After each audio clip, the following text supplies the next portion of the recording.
Good evening, ladies and gentlemen. My name is Martin Loughlin. I'm head of the Law Department. We'll be hosting this evening's public lecture. I normally would not say anything in advance of the lecture because the lecture will be very capably chaired by Michael Bridge, our Patent Professor of Commercial Law. However, this is an unusual public lecture because it's not simply a public lecture by a distinguished practitioner of international commercial arbitration. Jan Paulsson is joining us this session as centennial professor here at the LSE.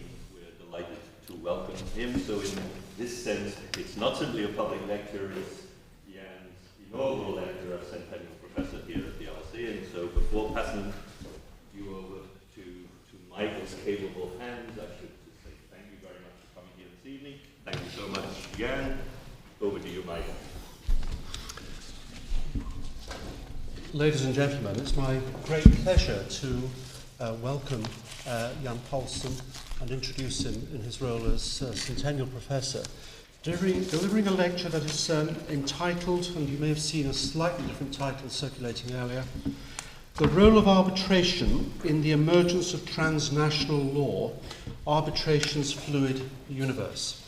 Now, I think I need hardly say that Jan Paulsson is about as distinguished an arbitrator as one would ever hope to see. He is the co-director of the International Arbitration and Public International Law groups at Freshfields. He is the president of the London Court of International Arbitration and plays a leading role in the administrative tribunals of the World Bank and the European Bank for Reconstruction and Development. He plays a leading role in the American Arbitration Association, and he's a member of the Permanent Court of Arbitration at The Hague. And in between practice and playing that role in those arbitral associations and appearing in very many cases as counsel and also as an arbitrator, he finds time to write. So he's written one of the leading books on ICC arbitration, co-author. He has written a monograph on denial of justice in international law, and he is about to produce, and anybody who is an author will realise perhaps the imminence of that expression, about to produce a Clarendon series text for Oxford University Press called The Idea of Arbitration, which we all eagerly await. Now, I don't propose to take any more time. I simply wish to introduce him to you, and he will now take us through his chosen subject. Jan. Thank you very much.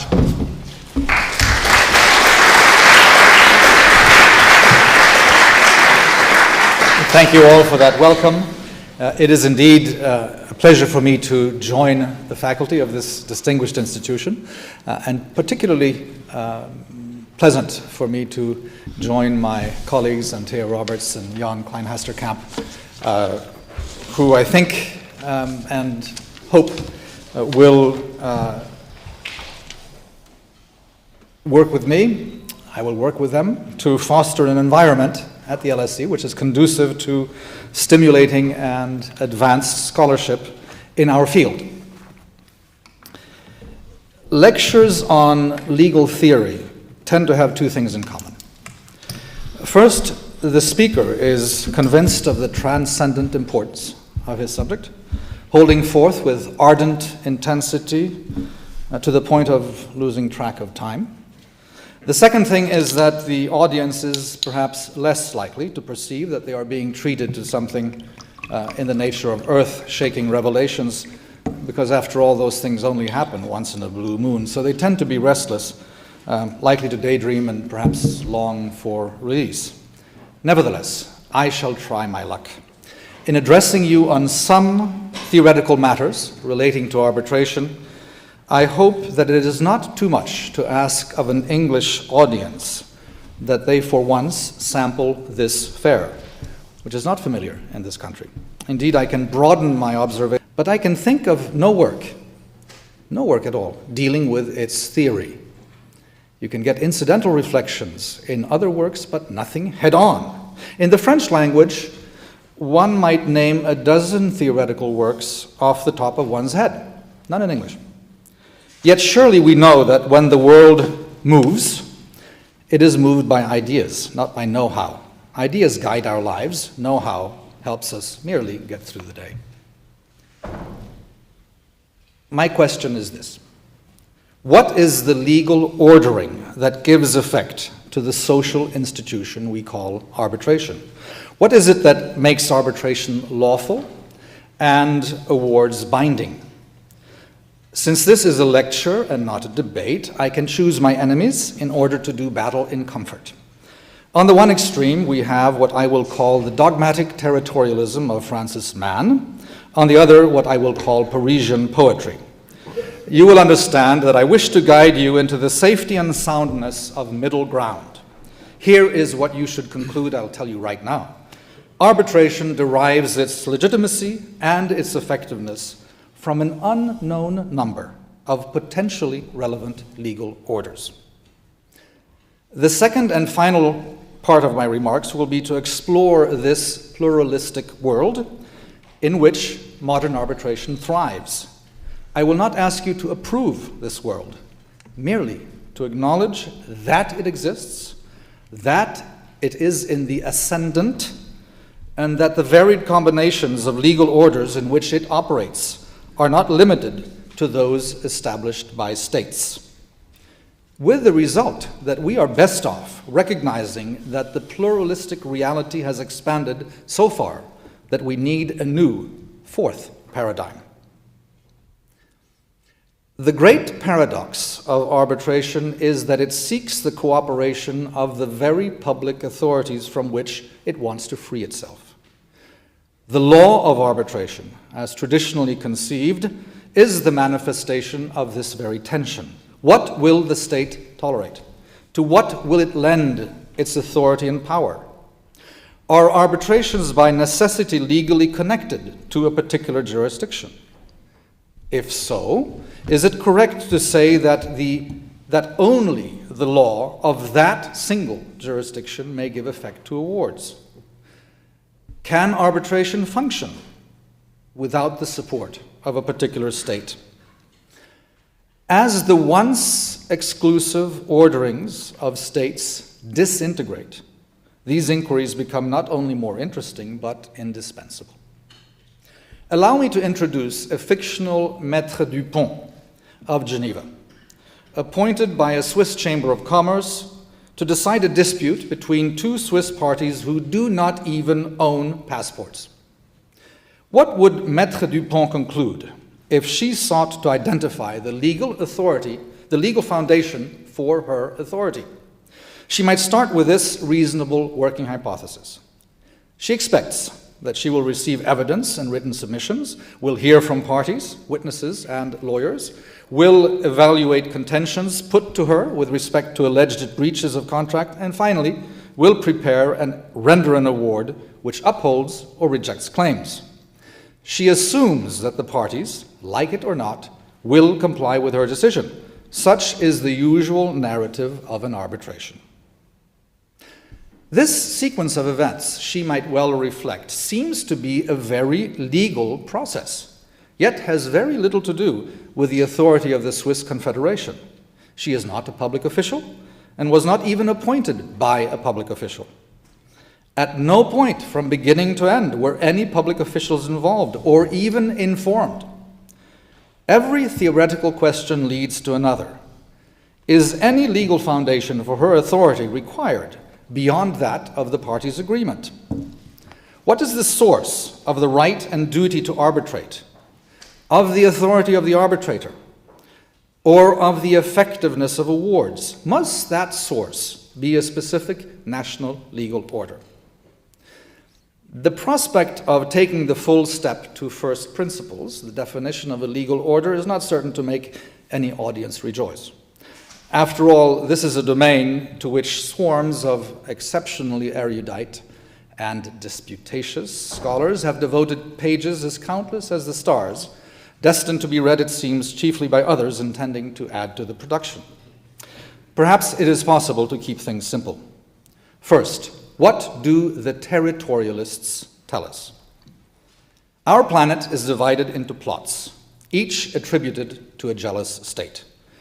What happens within that plot can have no legal significance if it is not given that effect by those who exercise power in the name of the state holding dominion there. To give legal effect to events which occur inside the plot by reference to external norms is aberrant as a matter of political philosophy and nonsense as a matter of law. Such is the territorial thesis. It is outdated, but its influence lingers. It has become part of Francis Mann's legacy to be identified as the inflexible proponent of the territorialist thesis. This reputation is built on two oft-quoted passages from an essay he published in 1967 entitled Lex Facit Arbitrum. These passages contain a phrase which takes no prisoners. Every arbitration is a national arbitration, that is to say, subject to a specific system of national law.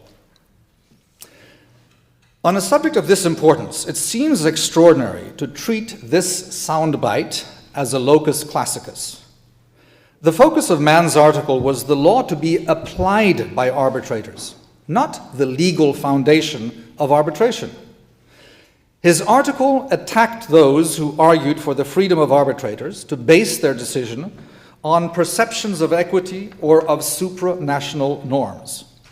Mann insisted that the only kind of law that could govern transactions involving non-states was the law of a given national state.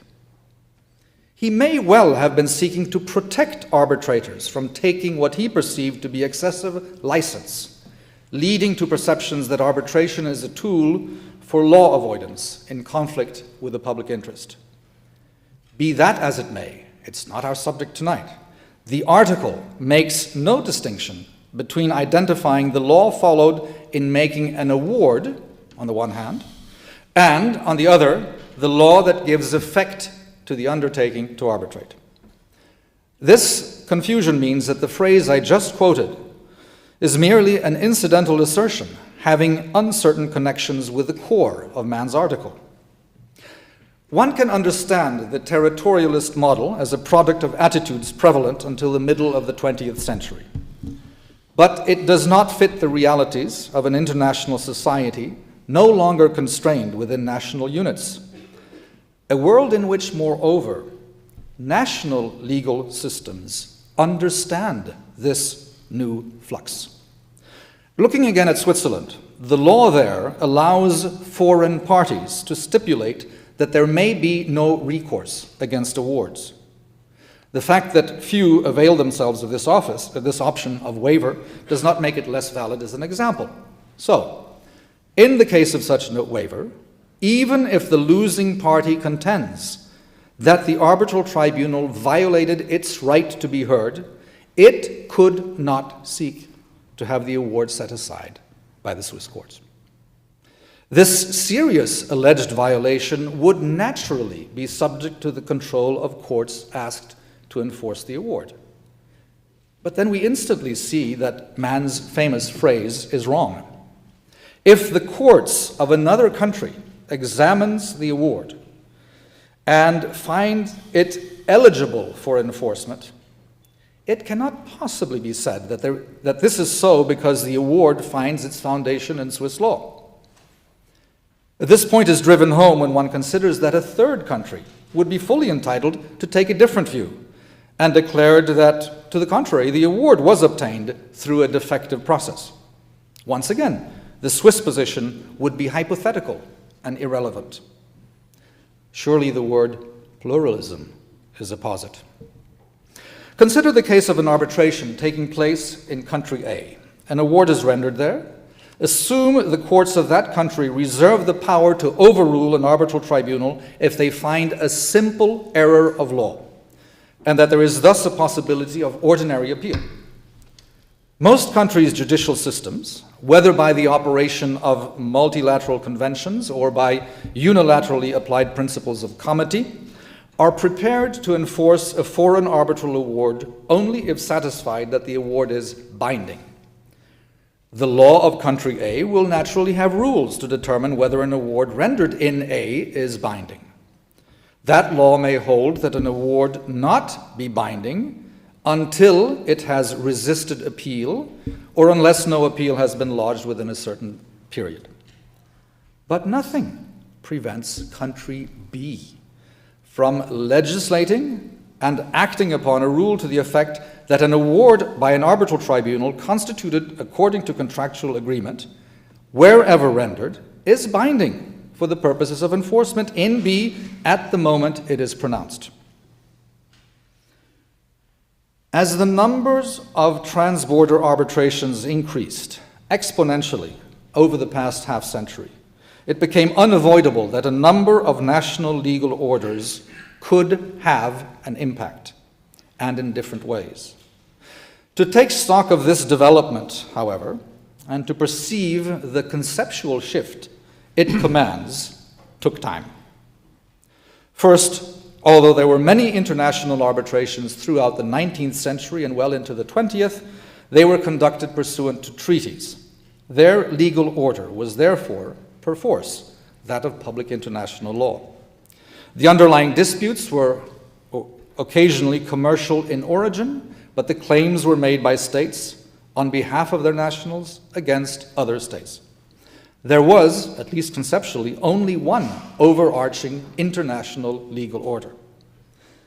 Secondly, the environment of international private commercial relations bore little relation to today's world. The number of sovereign states formally qualified to establish national legal orders was only a fraction of what it is today. International commerce was of far less macroeconomic magnitude.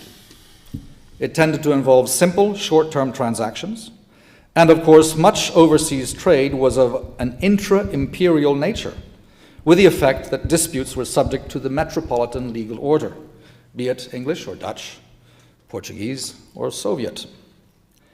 Arbitrations that might have appeared international due to the participation of exotic arbitrants were in fact not very international at all. The governing law, the arbitrators, both sets of legal representatives, the venue of the hearings, and the place of the issuance of the award, all were internal features of a functionally monolithic apparatus. The overseas domicile of one or both parties was a trifling factor when viewed in context. In the middle of the 20th century, life on this planet changed in three ways, having fundamental importance for our story. The first development was the phenomenal expansion of international economic exchanges. Secondly, the aftermath of World War II was a period of imperial dismantlement. With dizzying speed, a world in which a majority of people were not citizens of their own countries, but of colonies, was turned right side up. It is an astonishing fact that a majority of states established by 1970 had not even existed 25 years before. The single year, 1960, saw the accession to independence of the greatest number of states ever. Each was now in a position to create its own legal order. Each now had borders that defined what was international in international trade. The third change was noticed only by the handful of people concerned with the principles and mechanisms of the arbitral process proper, which they hoped to adapt to this complex new world. The New York Convention of 1958 radically re-engineered its predecessor, the 1927 Geneva Convention. Henceforth, awards were entitled to enforcement in another country under the control of its judges, thus abandoning the requirement of a prior order of enforcement by the courts of the country of origin. The pluralistic thesis is perhaps most precisely described as the perception that a multiplicity of legal orders have the potential to be enlisted to ensure the efficacy of arbitration. It may be untidy and unpredictable, but the vision of an unknown set of potentially relevant legal orders does correspond to the reality of international life. The territorialists may well say that their steady focus on the law of the place of arbitration enhances predictability, but that can be so only to the extent that one is concerned with inconsistency between the law of the place of arbitration, on the one hand, and the law of one particular place of enforcement, on the other. Nothing in the territorialist doctrine can stop 2 enforcement fora, each considering whether to recognize an award from coming to different conclusions, for example, as to the arbitrator's respect for due process as a precondition of enforcement. More generally, it is simply undeniable that Article 5.2 of the New York Convention leaves it to any of a multitude to enforcement fora to evaluate the conformity of an award with their particular concepts of arbitrability or public policy. It is impossible to deny the plurality of legal orders that may give effect, or not, to arbitration agreements and awards. It is simply a fact. The potential legal orders that may be called upon to make arbitration effective in any given case will not have been finally identified until the arbitrants have finally laid down their arms. The legal order of the place of arbitration may play no role whatever in the practical outcome. To the contrary, the legal order of some country not even contemplated at the time of signing the arbitration agreement may be decisive. Above all, in most situations, as in Maître Dupont's case, even the model of plurality does not in fact need to operate at all. Arbitration makes its entry and exit without any manifestation of any national legal order, other than the diffuse expectations of the parties as to what the law might do if called upon to do something. I shall return to this fluid reality in a few moments, but first, some Parisian poetry. A visionary idea has germinated for half a century in the minds of a succession of French scholars. Its resonance in France and elsewhere has extended to judicial pronouncements, although not in legislation.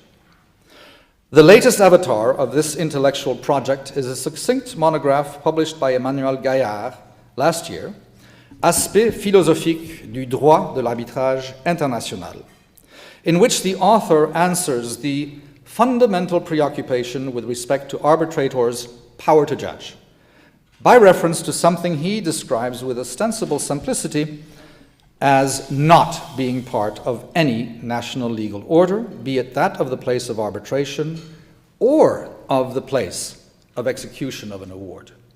He calls it l'ordre juridique arbitral.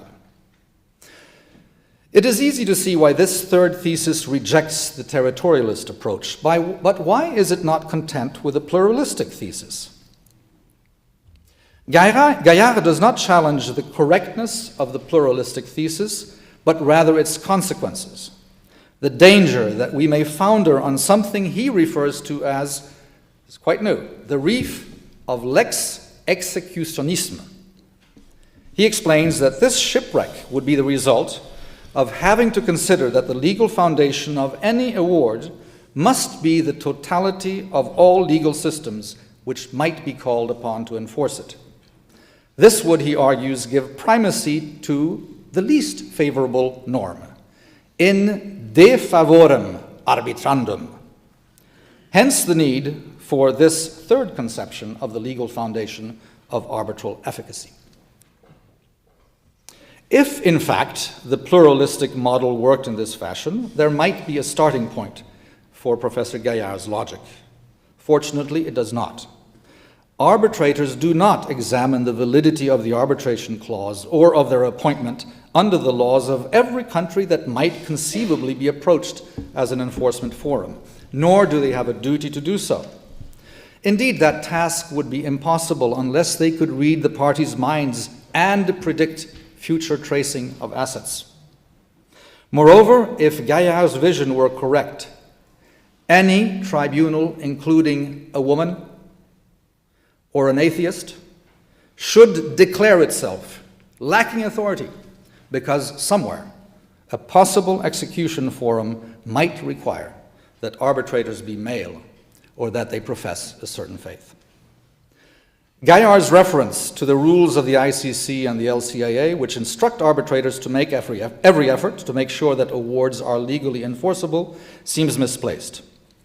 It appears odd indeed to think that arbitrators' duty to strive for the highest degree of enforceability of awards means that they must reject claims Because somewhere, in a place where enforcement may conceivably be sought, there is a possibly applicable rule which might be interpreted to the effect that the award would not be recognized. It is hard to resist the impression that the filaments of the order being proposed in Paris float in the ether like gossamer. Now I'll have to use my fingers for inverted commas. The putative fundaments of this legal order correspond to a strong perception on the part of arbitrators that they do not render justice in the name of any state, yet have a jurisdictional role in the service of the international community. The elements of this order are distilled by arbitrators who are penetrated by the idea of applying substantive transnational rules rather than fixing on a single national law determined by rules of conflict of laws. They reflect a vast movement acknowledging the merits of recourse to arbitration in international trade. The order is further reflected in a current of transnational law yielding a positivist perspective due to the broad agreement of states with respect to the criteria by which arbitration is recognized as valid and worthy of their sanction. A bonus, not my word, a bonus is given to laws which are part of the dynamic of the general evolution as opposed to those who remain outside this movement. We thus move from the mono-localization of arbitration to its multi-localization and finally reach a triumphant transnational representation of arbitration derived from tendencies susceptible to flow from the normative activity of the community of states. When Gaillard focuses on the more delicate recognition of his ordre juridique arbitral, he says this: it emanates, the recognition, emanates from states such that the international legal order flows from the will of states, which does not prevent it from being seen as an autonomous legal order, and thus puts his entire construct, it seems to me, fatally in harm's way. For the international legal order of states has been painstakingly and rather incompletely constructed on the basis of unanimity.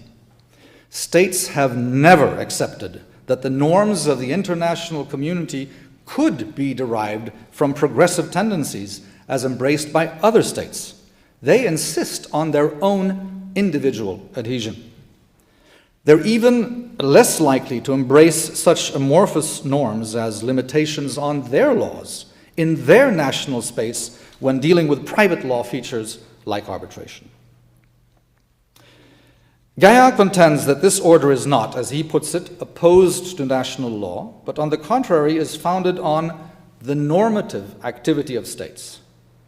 The objective of the exercise is to distinguish the rules that have been widely acknowledged from those which proceed from un particularisme exacerbé ou désuet, which I might translate as an excessive or outdated exceptionalism. This naturally puts a premium on the discernment of authoritative jurists, who might inspect an array of laws assembled before them like so many cadets, giving a thumbs up when they somehow perceive that one of them is widely acknowledged, or a thumbs down when they somehow determine that another is just a bit too jejune or retrograde. Such pronouncements, I think, are unlikely to go down well with judges who would be violating their oath of office if they showed fealty to a transnational order rather than that to the state that has appointed them.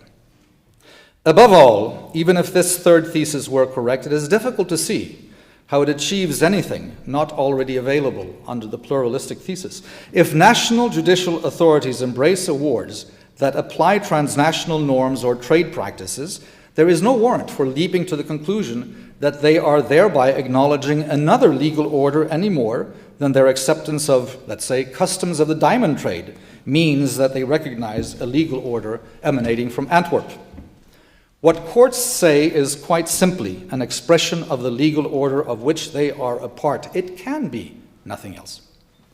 Perhaps one day, national judges will embark on learned assessments of whether certain phenomena are to be given legal effect, because such is the consensus of the normative activity of progressive states, or perhaps of vanguard states which are still in the minority but should be given greater weight than the retrograde minority, and at any rate, irrespective of what the judge's own positive law would say. But that will, may I suggest, have to await a new race of judges with a radically new perception of their duties. In a judgment handed down this past summer, the English Court of Appeals was, it seems, too quick to attribute exotic characteristics to French law. I'm now talking about French law, not theory. When it examined the case of Dalla versus Pakistan. Dalla is a Saudi trading group which had won an ICC award in Paris against the government of Pakistan. The relevant contract had been entered into between Dalla and a Pakistani trust created by presidential ordinance, but dissolved a few months after signature. Dalla argued that the contract was attributable to the government of Pakistan. This gave rise to a debate, which the government argued should be decided under Pakistani law, while Dalla urged the application of Saudi law. The arbitral tribunal rejected both arguments. One might have expected the arbitrators to apply French law, faute de mieux, in consequence of the parties' agreement to arbitrate in France. Instead, they held that the issue of the government's status in the arbitration should be decided by, listen please, those transnational general principles and usages which reflect the fundamental requirements of justice in international trade and the concept of good faith in business. I would be amiss if I failed to mention that the tribunal was chaired by none other than Lord Mustill. Perhaps he had escargot for lunch and disguised himself in a romantic beret. But now at the enforcement stage, the question for the English courts was whether the award was enforceable in England against Pakistan or not. The judges noted that the words of the Arbitration Act, echoing those of the New York Convention, required that the validity of arbitration agreements be tested against the law of the country where the award was made. And so, paradoxically, the English courts conducted an in-depth investigation into French law to determine Pakistan's status under the arbitration agreement, whereas the tribunal seated in France had done no such thing. All this is generally interesting, but it is when one gets to the judgment of Lord Justice Rix in the Court of Appeal that the present discussion becomes alive. In dictum, Rix considered whether Dalla's case might have been assisted by reflecting on the discretion that exists under the New York Convention to enforce awards notwithstanding their annulment in the country of origin, but noted that this possibility appeared to depend on a French theory, not recognized in England, to the effect that arbitrators derive their authority from a transnational legal order. Perhaps someone had given him Gaillard's book. Well, there may be such a theory circulating in France, but it simply cannot be French law. The French courts may say they have adopted, let us say, the doctrine of the duty to mitigate damages, because it is necessary for everyone to obey the man in the moon. But that does not make the man in the moon a universal lawgiver. It means only that the French courts recognize a duty to mitigate damages. That is all an organ of the French legal order can do, i.e., establish a rule for itself. A proclamation to the effect that this is done to give effect to a supranational order is simply ultra vires. French law cannot will into existence something which is larger than itself. It would hardly be surprising to find that the courts of some other countries acknowledge the same rule, be it the duty to mitigate or a particularly favorable way of treating arbitration. That does not prove the authority of the man in the moon, even if voices are heard in each of these progressive countries to say that he deserves the credit for the good rules. It means only that each of a number of legal orders has, for whatever reasons, similar, different, contradictory, adopted the rule in question. The textbooks of comparative law have for many generations been filled with examples. There is nothing new here at all. Now, the development of international arbitration owes a disproportionately large debt to French law and to the conceptual advances of French judges and scholars. Yet the proposition that an effective legal order can be built upon diaphanous abstractions like progressivist perspectives, or transnational dynamics are more likely, it seems to me, to impede than to facilitate respect for the arbitral process. Back to the pluralistic model. However accurate as far as it goes, I suggest it is too restrictive and therefore unsatisfactory. It leaves out too much of the picture. We need a fourth way of perceiving the effective role of arbitration. This fourth conception does not depend directly on either law or judges as the foundation of arbitration, or more precisely, as a sufficient foundation for some arbitrations. It therefore does not seek to attach itself to some dreamy and self-contradictory premise of an autonomous order recognized by the very state orders from which it purports to be free. When this fourth model operates, arbitrants would no doubt on occasion be pleased to qualify for assistance from the machinery of the state. On occasion, that same machinery may intervene to exclude the possibility of arbitration. But the point is that this vision of arbitration routinely functions without judicial assistance. A seminal exposition of this vision of legal orders was published in 1918 by Santi Romano under the title L'ordinamento giuridico, the legal order. It remained an Italian secret for half a century until Spanish, French, and German translations appeared, never an English version. A worthy adversary of Kelsen, who ended up at Berkeley for many years, writing numerous volumes in English, Romano never left Italy. It is a considerable loss for the Anglophone world. Law must ultimately be founded in social reality, Santi Romano reasoned.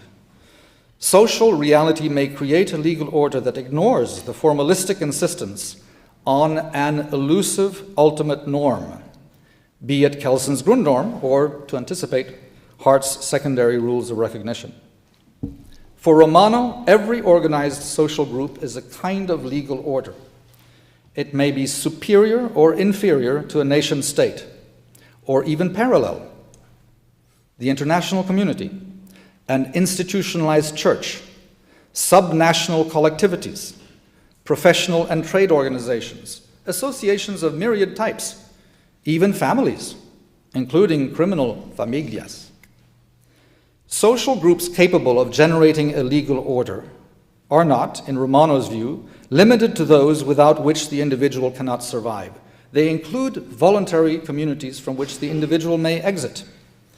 It follows that legal orders may survive within a greater legal order, which tolerates and indeed nourishes them, but does not care to impose itself in the domain for which the subgroup in question prescribes its rules. It's a commonplace observation that empires at their apogee, confident in their power and immortality, from Rome to Britain, tended to permit a profusion of local legal arrangements.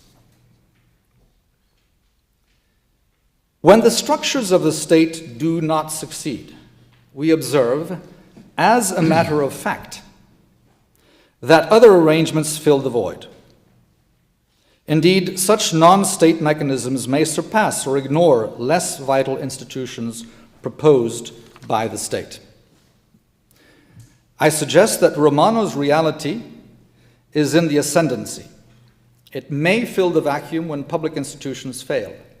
It may be the hallmark of a fluid legal universe with significant elements of self-governance, as the arbitrants themselves, replacing the legislative and the executive arms of the state, create norms and ensure their sanctions. This immensely important phenomenon and its limits calls on us to make important conceptual moves. Let's do so now for a few moments.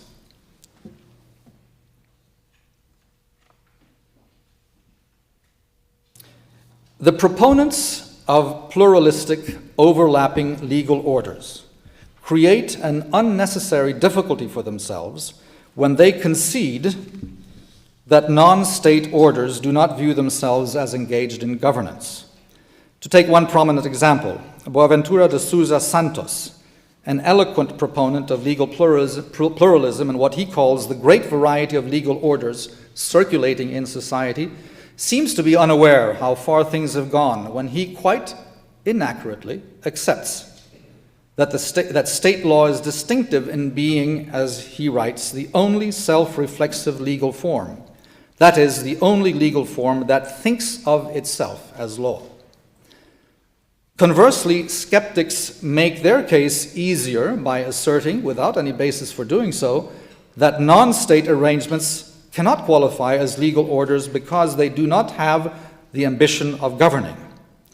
They are not, in the phrase of Simon Roberts of the LSE, projects of government. True enough, one must share the unease felt by those who fear that an exuberant rush to see legal orders everywhere, even in the most ephemeral arrangements covering only the tiniest slices of life in society, will expand the concept into meaninglessness. There is force in Roberts' argument, as encapsulated in the final sentence of his 2004 Chorley lecture.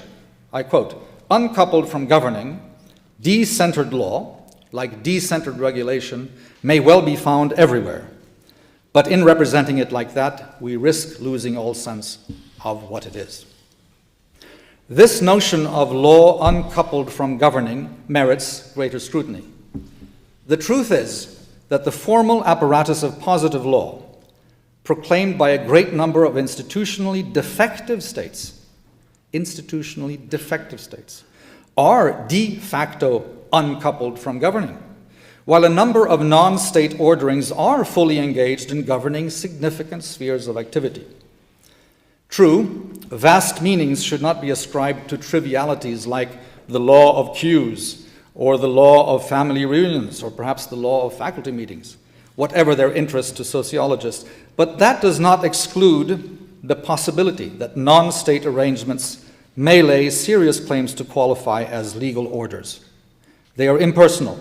They intend to govern important aspects of social life, and to do so exclusively, and their potential to endure seems superior to that of a number of troubled states. Important reasons underlie the emergence of these systems. One is the fact that they pertain to a type of borderless activity which cannot coherently or effectively be regulated by state authorities. A quite different raison d'être is the tragic failure of public justice in so many countries. Irresistible pressure arises for alternatives. Real-life examples, to which I now turn, of legal orderings involving arbitration are seldom primitive. To the contrary, their textual underpinnings, their constitutions, are frequently elaborate. To a significant degree, this is so precisely because they were conceived to avoid the need for controversial interpretation by state organs, indeed, to function without any intervention by state authorities. I will not dwell on the familiar examples of well-established arbitral institutions, except to say that the fact that they have been with us for a long time should not be allowed to obscure the fact that they are particularly dynamic. The contexts in which they operate evolve quickly, and so therefore do their responses to the ensuing challenges. It is no exaggeration to say that they are no longer what they were even a few decades ago. This is so specifically with respect to their relative position as compared to national orders. In the 1950s, the International Chamber of Commerce's arbitration system was a diffident, puny institution in comparison to the potent state orders then holding sway. Today, ICC arbitrations and other similar types of arbitration are the standard way in which international commercial disputes are resolved, and the overwhelming number of disputes are so resolved without any need to refer to state authorities of any kind. For their part, the states we see today are a motley crew. Anyone who wishes to insist that Somalia, simply because its flag flies at the UN, is more of a legal order, an effective legal order, than, say, the institution of UNCITRAL arbitration as supported by the New York Convention, is perhaps a prisoner of empty definitions. But allow me to close by using two far newer arrangements as illustrations. There is a global internet, to which the essential core element, as most of you know, is the so-called root zone of the domain name system, the DNS. As a purely operational matter, this root is controlled by the Commerce Department of the United States government. For the ministry of a single state to regulate such an important global resource would be highly controversial, likely to create political pressure to generate competing systems. That would be a retrograde development, a kind of Tower of Babel in cyberspace. The US government has therefore entered into contracts with a not-for-profit corporation, the Internet Corporation for Assigned Names and Numbers, or ICANN, to provide vastly important regulatory services, allocating and assigning domain names and IP, Internet Protocol addresses, coordinating the DNS, and organizing the process of, I'm quoting, policy development related to these technical functions. Controversies have arisen with respect to numerous policy issues against the background of the possibility that the US government could reclaim the power and functions it contracted to ICANN. The latter operates under articles of incorporation and bylaws in conformity with its state of incorporation, California. Critics of ICANN's governance have complained that this outsourcing of regulation impairs accountability, in that ICANN's decisions escape the ordinary requirements of administrative law, such as transparency, due process, and judicial review. As one persistent critic has put it, the DNS should not be regulated through contracts and winks. But on the other hand, that these functions should be subject to US administrative law would most certainly be perceived as national assertion of dominance over an international resource. And so ICANN continues, as a work in progress, to seek to satisfy its global constituencies through refinements in three principal features. First, its work is done in conditions of remarkable transparency, with meetings, contracts, and protocols routinely made accessible to the public for timely comment. Secondly, its bylaws, California Nonprofit Corporation, require a cosmopolitan board including members from all continents, as well as a governmental advisory committee open to all national governments, which holds frequent meetings around the world that resembles nothing so much as typical conclaves of international organizations. Thirdly, an independent review board operating by an international arbitration provider may be asked by any complainant to declare whether actions of the ICANN board are consistent with its articles and bylaws, in which one finds, this must be a first for a California nonprofit corporation, the obligation on the board to act, I quote, in conformity with international law. We can surely see that this is a peculiar legal construct. It defies categorization. If this is not law in action, in the full glory of conceptual untidiness, what is? Another illustration comes from the world of sports, which in modern time has become a big international industry. This industry has generated an interesting arbitral mechanism which operates in a context which gives it great efficiency. It's been in existence for little more than 2 decades. It's the Court of Arbitration for Sport, CAS, located in Lausanne. It is easy to see why it's effective in disciplinary cases. An athlete who is suspended for a doping offense will simply not be given the credentials to compete. But CAS also achieves finality and efficacy with respect to contractual disputes. An example, in 2002, a Brazilian football player signed a contract to play for a Mexican club called Tigres. He was paid a transfer fee, modest, $1 million, and was thereafter entitled to receive a monthly salary until the end of the 4th season. After 1 year, he got homesick and went back to Brazil. The International Football Federation, FIFA, promptly suspended him, but within a few months, a Brazilian labor court ruled that he was entitled to pursue his career. He accordingly signed with a Brazilian team known as Atlético Mineiro. Tigres, of course, felt hard done by. They had given $1 million not to have a player for 1 year, but for 4. How were they to be made whole? They had an employment contract with a player. They might get a judgment from a Mexican court, but then what? Even without any complicating factor, one might expect that a Mexican judgment would not readily be enforceable in Brazil, particularly in a city which might have sympathy for the local hero. What reason would there be to suppose that he had saved money in a single, convenient, transparent account to accommodate the Mexican judgment creditor? And of course, there is the complicating factor. The Brazilian court had declared that he was entitled to pursue his career with a local team. Grim prospects for Tigres.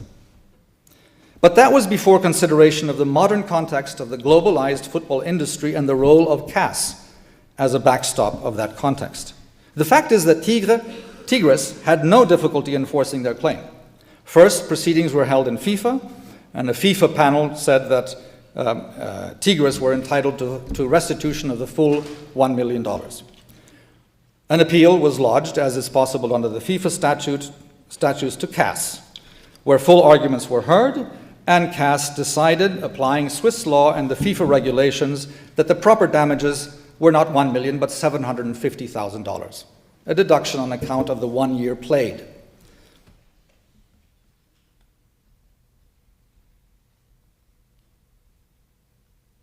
The FIFA rules explicitly hold teams jointly and severally liable for breaches of contracts which are registered with FIFA.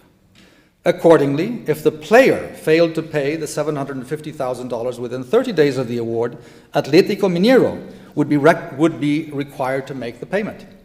If it didn't make the payment under FIFA regulations, the Brazilian National Federation would be required to relegate Atlético Mineiro to the second division, where it hadn't been for a century.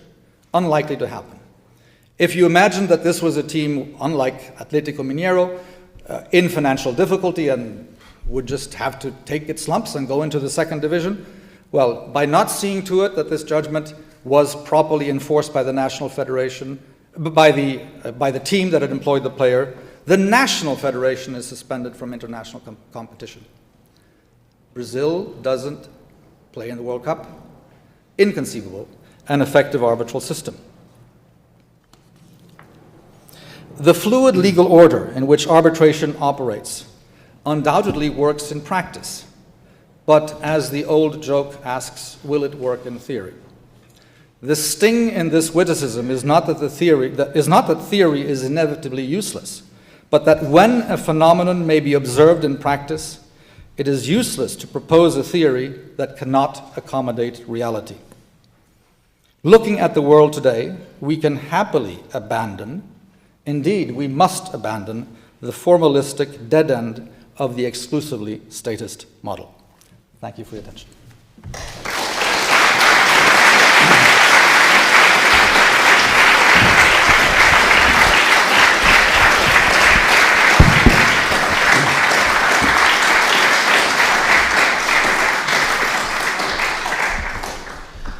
Well, we may have 1 or 2 minutes of questioning, but before I get to that point, I have to say maybe one thing, abusing the chairman's privilege. This rich and stimulating lecture by our centennial professor, Jan Paulsson, evokes in this particular common lawyer's mind, who can perhaps assume the imaginary persona not of Maître Dupont but Professeur Dupont, certain thoughts about the development of the common law. And it seems to me, looking at the people who write about the common law, they can be fairly crudely broken down into 3 categories. Those who write about the living, current, actual law, the lex lata, those who write about what the law should be, the lex ferenda, and those who pretend to write about the lex lata, but who write about the lex ferenda. Now, in certain key areas of commercial law, one is beginning to see case law drying up as litigants go down the road towards the privatized world of arbitral justice. And the thought occurs to me, how can I carry on at least pretending to write about the lex lata if there is nothing left to fashion the material of development of the law. At some point, the author's opinion will intrude, and it will not be the opinion of the Court of Appeal or the rulings of the Court of Appeal or of the House of Lords, but the feelings, the sentiments of the author. And how is the author to find out what's happening in the quiet, private, cameral world, you might say, of international arbitration, where you're looking at the settlement of disputes by arbitrators who have no duty to instruct those who are looking to follow and understand the law, who maybe don't make a particularly transparent contribution to the development of the law, whose function is the existential one of dealing with disputes as they arise, and who knows what kind of Georges Seurat pointillist picture will emerge as a result of the concentration of all of these arbitral awards. It's a rather teasing thought, to say the very least. So that is the view of this Professor Dupont. We are on a fairly tight timetable, but Professor Paulsson has said that he would be prepared to take a few questions. If you have questions, could you please firmly and clearly identify yourselves and any institution to which you may be affiliated, or group, or arbitral body?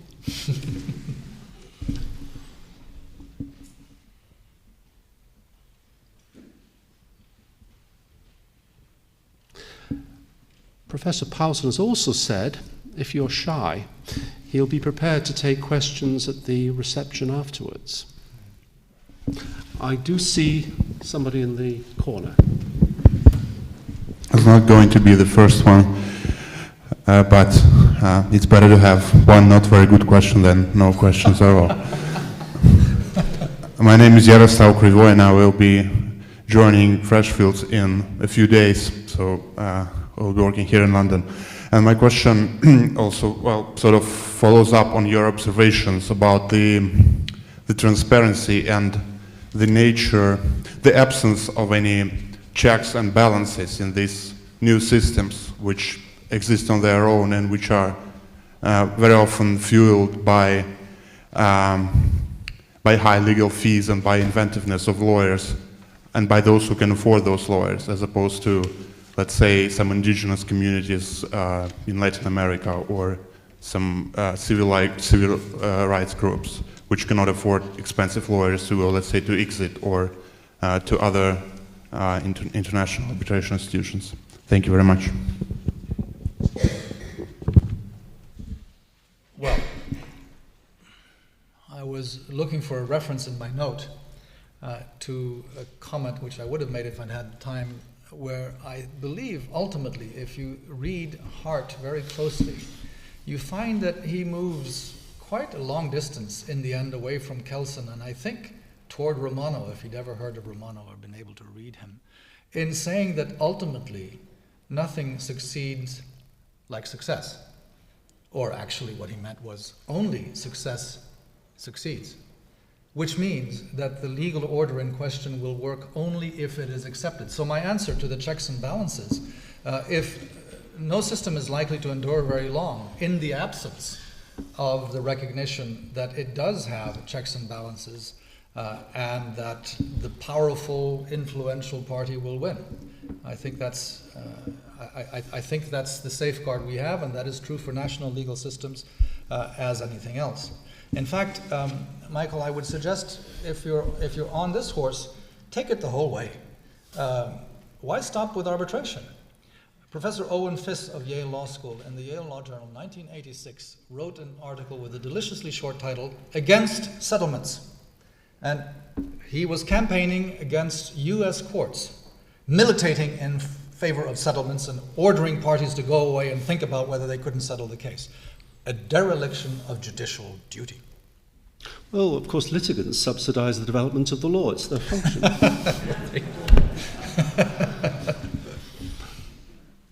Any other questions? Anthea.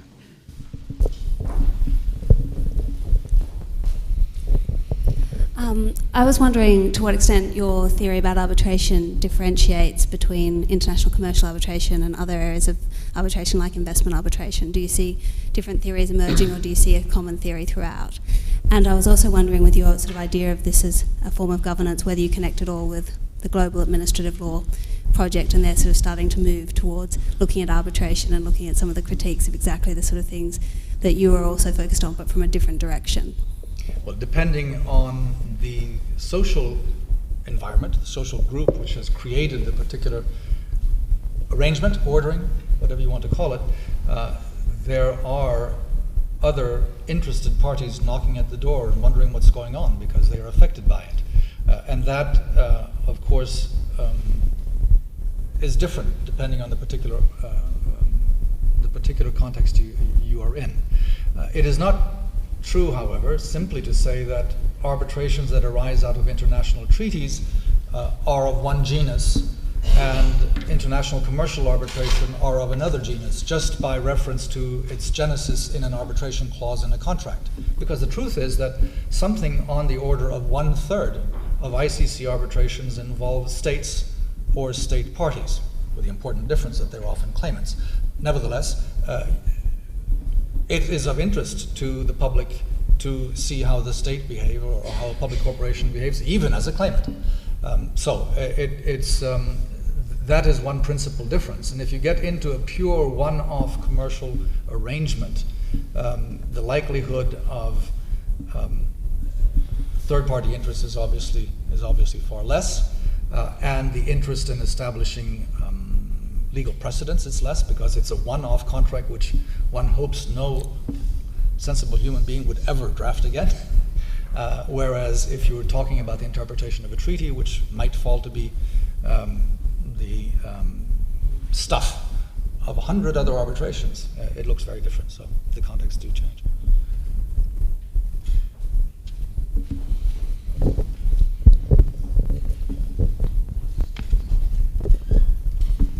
Yes, hi, good evening. Not to be unsympathetic to the idea of transnational or pluralistic approach, which I think it's very feasible. My question is, wouldn't the need for, in the long run, for some type of standardization or solidification of these pluralistic norms lead or work against the whole idea of arbitration, in the sense that the parties are entering to an agreement where their own will is established, in the sense of they're choosing the rules that they want to apply and the laws that they want to apply?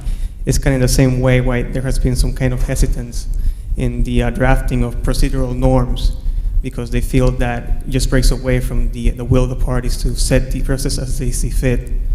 Is there would you see a problem in the long run of this type of standardization in these general principles? Well, I feel quite strongly that as scholars, or even as citizens trying to understand the world in which we live, our starting point should be agnostic. So when you started saying I'm sympathetic to something, that's not the question of what we're sympathetic toward. We should ask ourselves whether our vision corresponds to reality and whether we are making sense of what we are seeing. So if parties wish to exercise their freedom in a particular sense, it seems to me the onus is on those who wish to deprive them of the freedom to do so. What is free consent? I mean, there's a lot to be said about that. But ultimately, if a particular community wants the degree of controls that you are advocating, that might happen. I'm neutral. I just want to describe accurately what is going on. That might be wonderful, or to the contrary, they might find that by installing that kind of a system infelicitously, they end up with whatever it is that they didn't like about what they had before. So they're trade-offs, and once again, what works is what people actually want, and we should think twice before we deny them what they want. I've got two people in the front row, and I think that's all we have time for.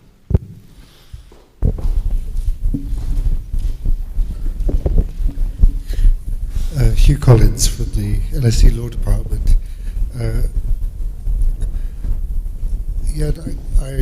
I want to sort of support my colleague Simon Roberts a bit, and just wonder whether all these legal orders that are floating around are satisfactory, and in particular in connection with arbitration and thinking about it in terms of being another kind of legal order.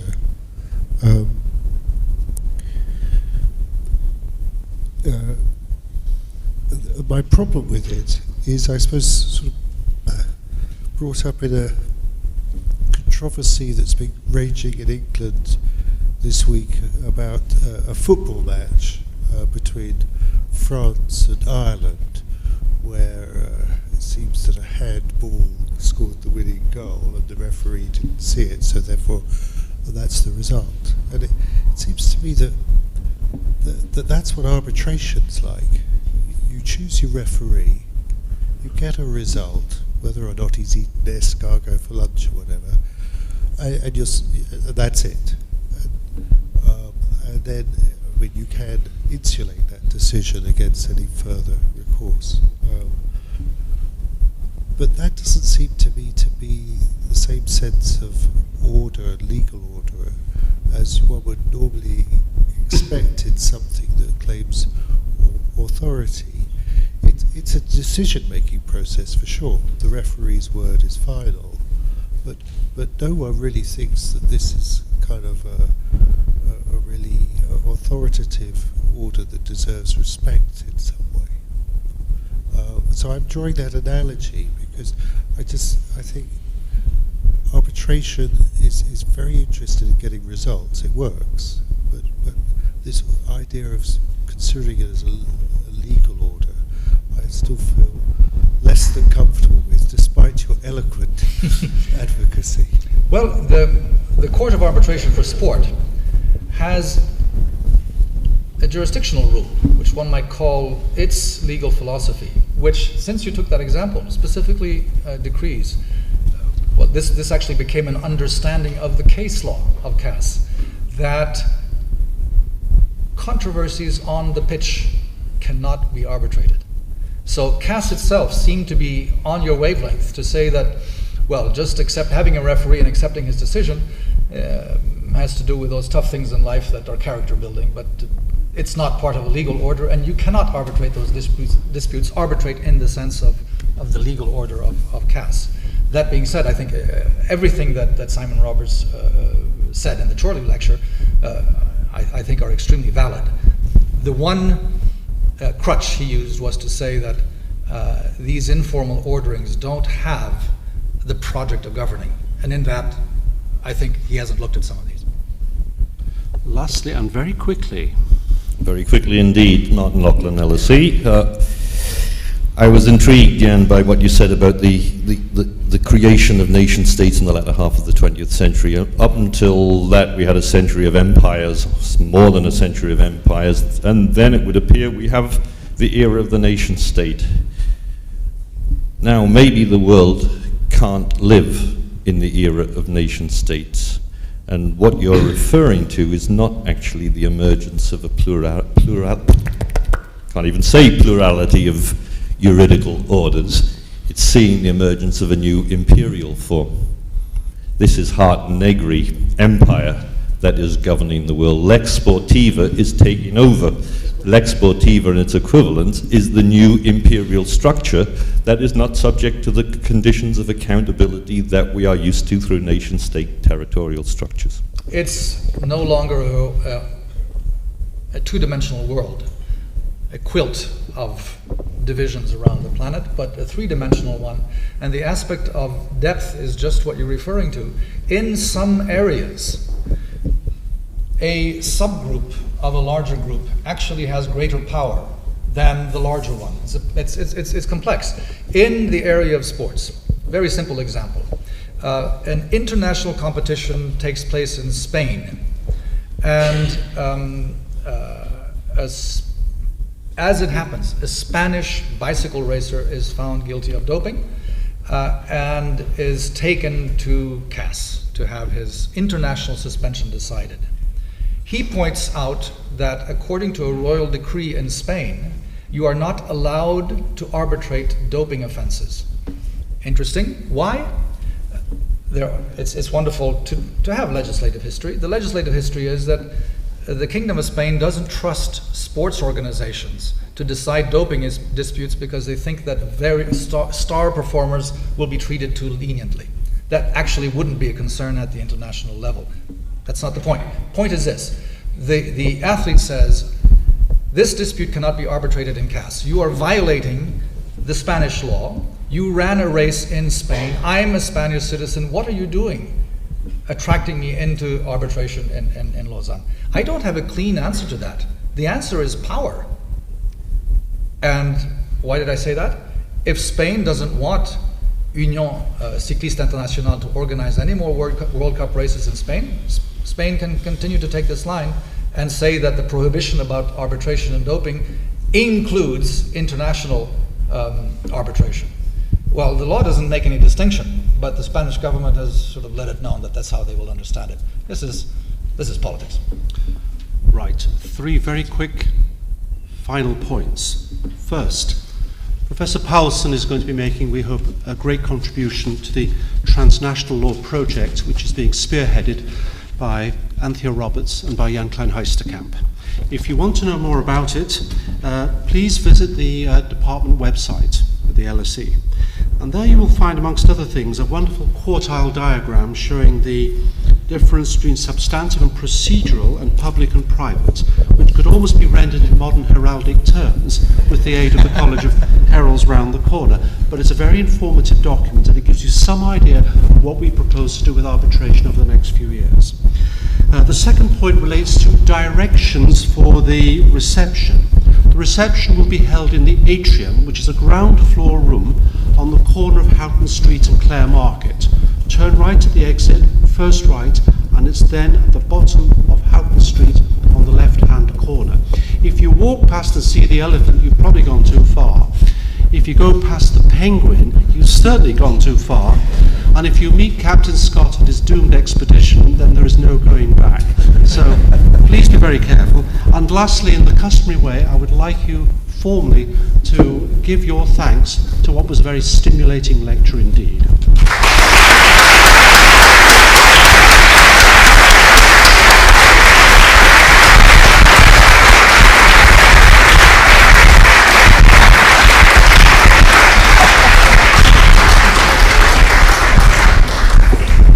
That was very good. I really enjoyed it. I'm sorry I teased you. No, that's